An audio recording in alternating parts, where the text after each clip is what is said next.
Rally kahapon? Hindi lang seryoso, may laugh trip din.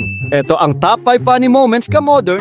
Ibaba ang presyo ng kikyam, fishball, dokteleng, kwek-kwek, Yung calamares. last very nostalgic, kaya need mo tapusin. Number 5, si Kuyang nagtumbling-tumbling sa harap ng kapulisan. Nice. Number 4, nakibaka para bawasan ang pagtaas ng presyo ng alak. Kasi pataas na ng pataas ng tax ng alak, tapos malalaman mo lang, ninanakaw lang pala nila. Di ba grabe? Ako, halos mamatay na ako kakainom, tapos malalaman ko, nasa bulsa na pala ng mga magnanakaw. Tama siya. Meron kayo martilyo? Pukpuk mo sa ulo mo! Number 3, ang pagdalaw ni Batman. Sana all. Number 2, ang grupo ng mga introverts Dapat merong pananagutan!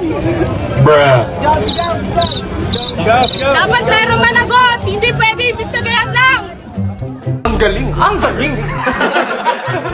at number 1, pagprotesta ng mga Naruto clones. Sabi na! Huwag ka na galit! Mga Pinoy talaga. Kahit mabigat ang laban, may eksena pa ring good vibes. Alin dito ang favorite mo ka-modern? I-comment mo nga sa baba. Pa-follow at subscribe na rin sa aming YT. Yun lang.